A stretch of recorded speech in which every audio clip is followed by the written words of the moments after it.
Mula sa labas, umalangaw ang mga sigaw ng takot, nagdulot ng kaguluhan. Paparating na siya, tulungan niyo ako. Maya-maya lang, natahimik ang lahat.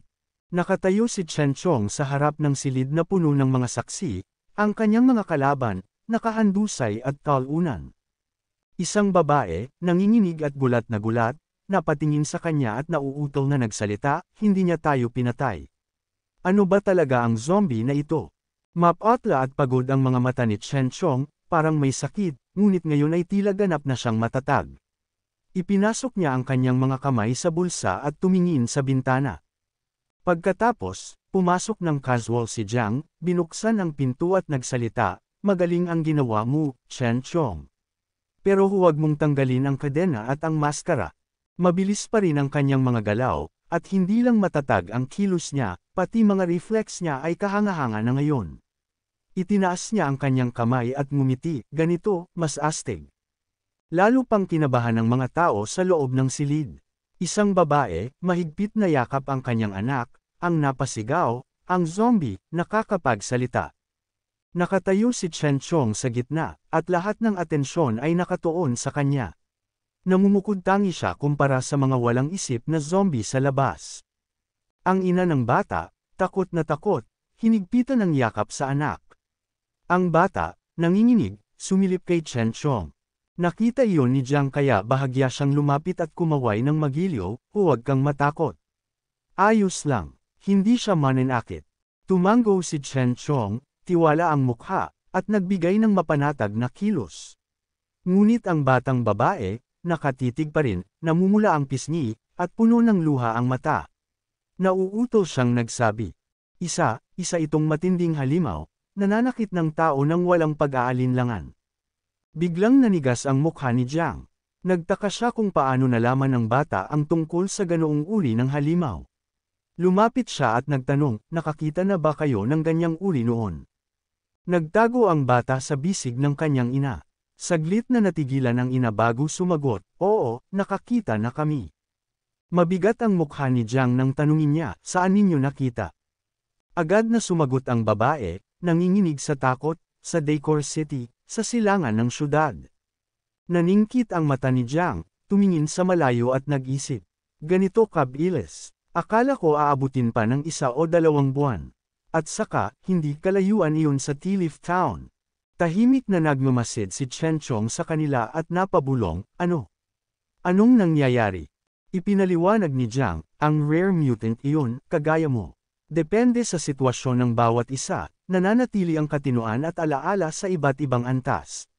Kaya mas epektibo ang pangangaso kaysa sa mga normal na zombie.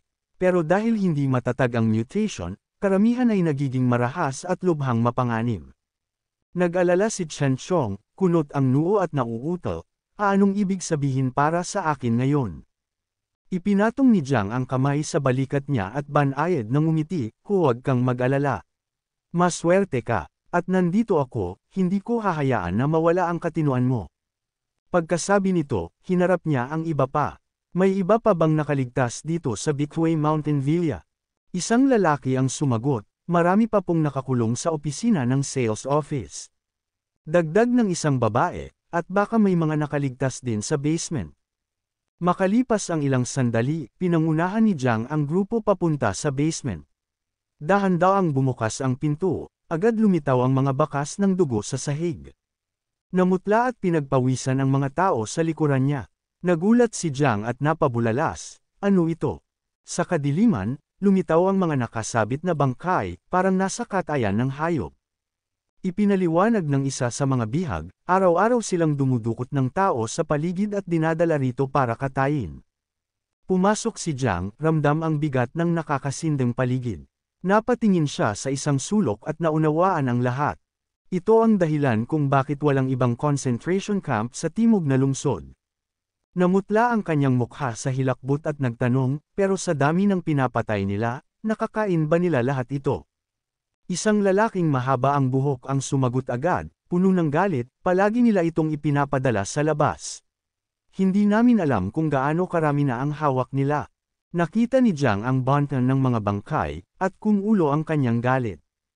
"Alam ko na, hindi nila kayang kainin lahat ng ito. Kaya pala, baka pinalalaki nila ang mga zombie. Matapos mag-isip sandali, humarap si Jiang sa lalaking nakausap niya kanina at muling nagtanong, binanggit mo ang sales office kanina. Maaari mo bang ipaliwanag ng mas detalyado ang sitwasyon doon? Agad na sumagot ang lalaki, nasa timog iyon, mga 1 kilometro mula rito.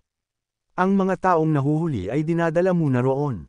Ang mga pinapatay, o yung ginagawang libangan hanggang sa mawalan ng silbi, sila ang dinadala rito para katayin.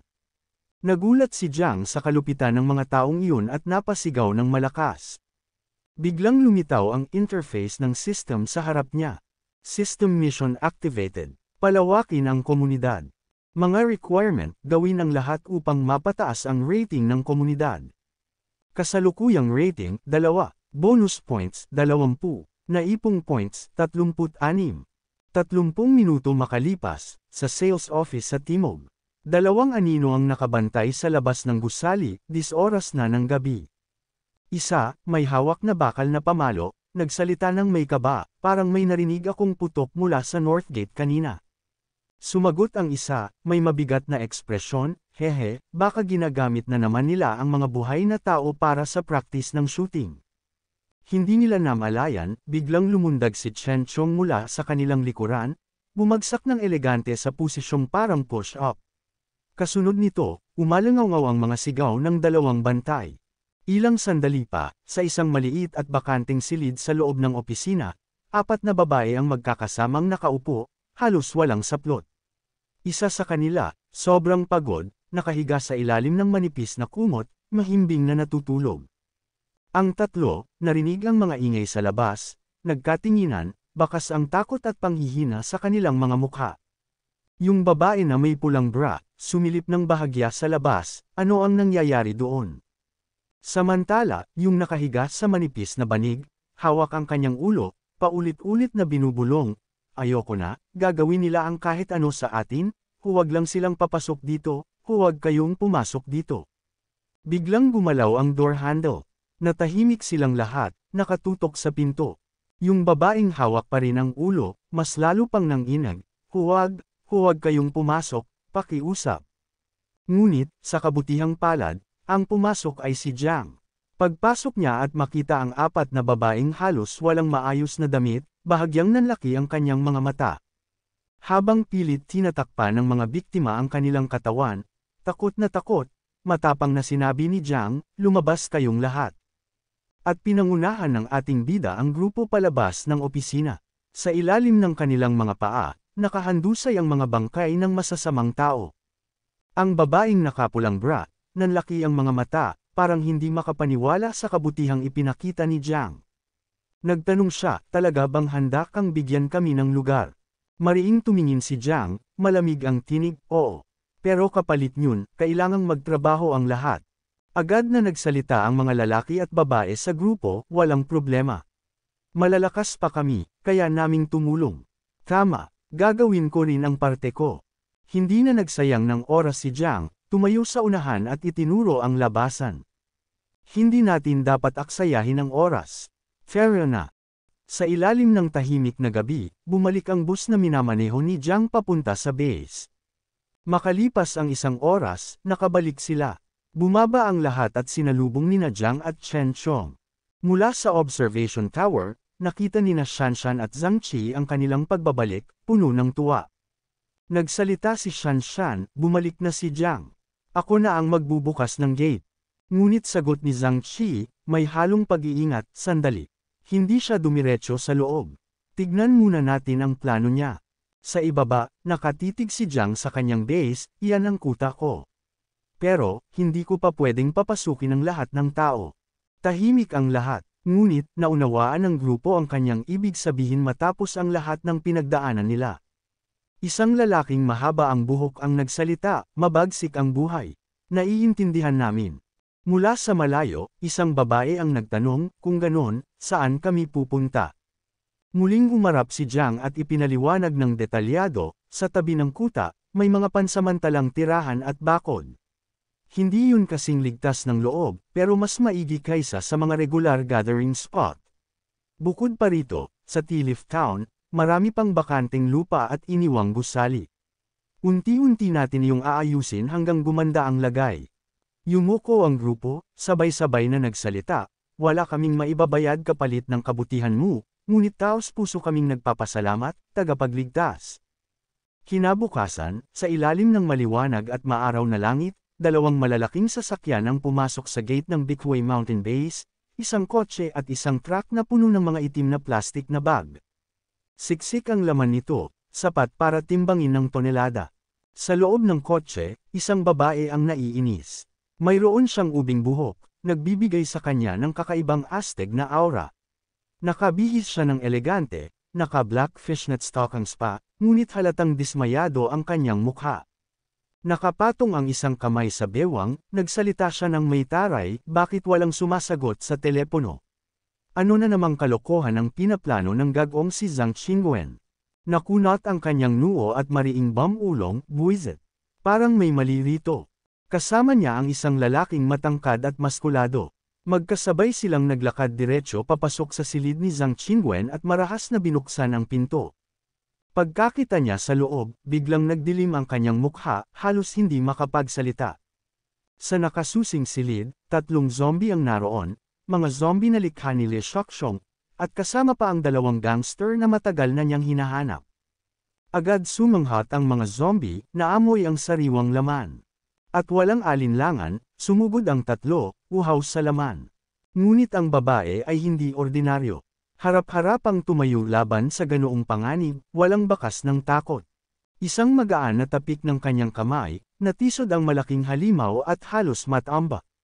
Kasunod noon, mabilis na sumalpok ang kanyang mga malalakas na atake. Umalangaw-ngaw sa silid ang desperadong sigaw ng mga zombie.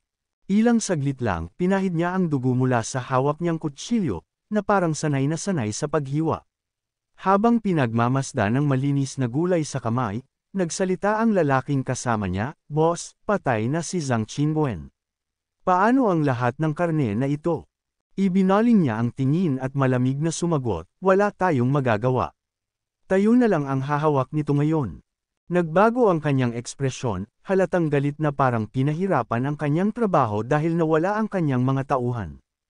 Mariin niyang sinabi, "Gusto kong makita ang traidor na lumabag sa mga patakaran natin, at patayin silang lahat." Lumabas siya sa bakuran ng Bickway Mountain Villa, hawak pa rin ang kutsilyo, at ininspeksyon ang paligid. Bagsak ang mga bangkay ng mga tauhan ni Zhang Qingwen.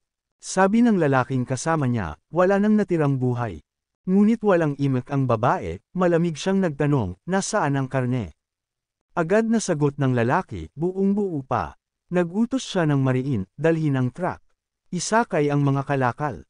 Maya-maya, pinaandar ang malaking truck, handa para sa susunod na transaksyon. Abala ang mga tauhan sa pagbubuhat ng laman papasok, habang siya naman ay nakahalukip-kip, seryosong inoobserbahan ang paligid. Bigla siyang napatigil. Lumuhad siya at sinuri ang bakas ng gulong sa lupa. Nag-usisa ang lalaking kasama niya. "Big sis, may nakita ka ba?" Tumikim siya, confident at mapangahas ang sagot, "Gusto kong makita kung sino ang may tapang gumawa nito." Lumipat ang eksena sa base ni Jiang. Nakaupo siya sa upuan sa balkonahe, ninanamnam ang malamig na hangin. Abala siyang nagbabasa ng system notification, sinusuri ang mga tasks.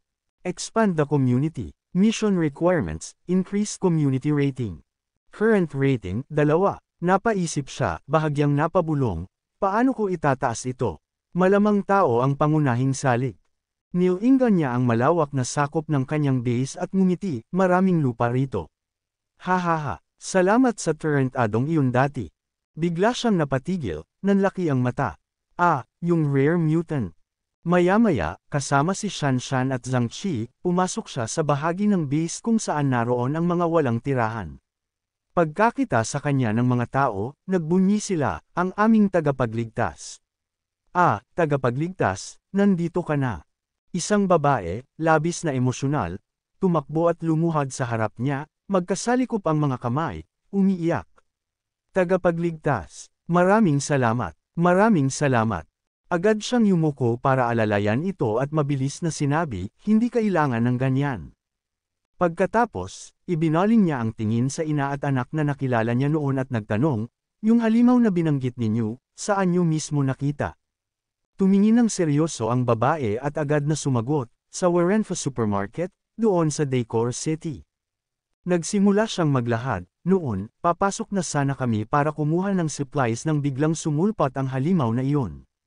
Maraming napatay, nagkagulo, nagtakbuhan ang lahat. Ako at ang anak ko, sinubukan naming tumakas at doon kami napadpad sa villa. Akala namin ligtas na kami, pero mga halimaw din pala sila. Nang marinig iyon, kumulo ang galit ni Jiang. Mariin ang kanyang mukha, tila may sinasabi sa ilalim ng kanyang hininga. Narinig ito ni Shanshan at agad siyang nagpahayag ng pag-aalala, Jiang, marami pa tayong supplies. Hindi natin kailangang galitin ang halimaw na iyon. Sumabat si Zhang Qi, mas maingat sa kanyang pananalita. Sa isip niya, mas maraming supply, mas mabuti. Ngunit tumalikod si Jiang at mariing sinabi, ang pinakamahalaga, wala pang 2 kilometro ang layo ng syudad mula rito. Hindi natin pwedeng hayaang may halimaw na ganon na banta sa kaligtasan natin. Halatang gulat na gulat ang dalawang babae sa kanyang plano. Nabitiwan pa ng ina ang basket ng labada na dala niya, nahulog ito sa lupa. Mabilis siyang lumapit, pilit pinipigilan si Jiang. Tagapagligtas, huwag kang pumunta. Ang halimaw na iyon, pumapatay ng walang alinlangan. Ngunit nanatiling kalmado si Jiang at mahinahong nagpaalala, huwag kang mag-alala. Alam namin ang ginagawa namin. Pagkatapos, humarap siya kay Zhang Qi at nag-utos, Zhang Qi, tawagin mo si Brother Chong. Haharapin natin ang halimaw na iyon.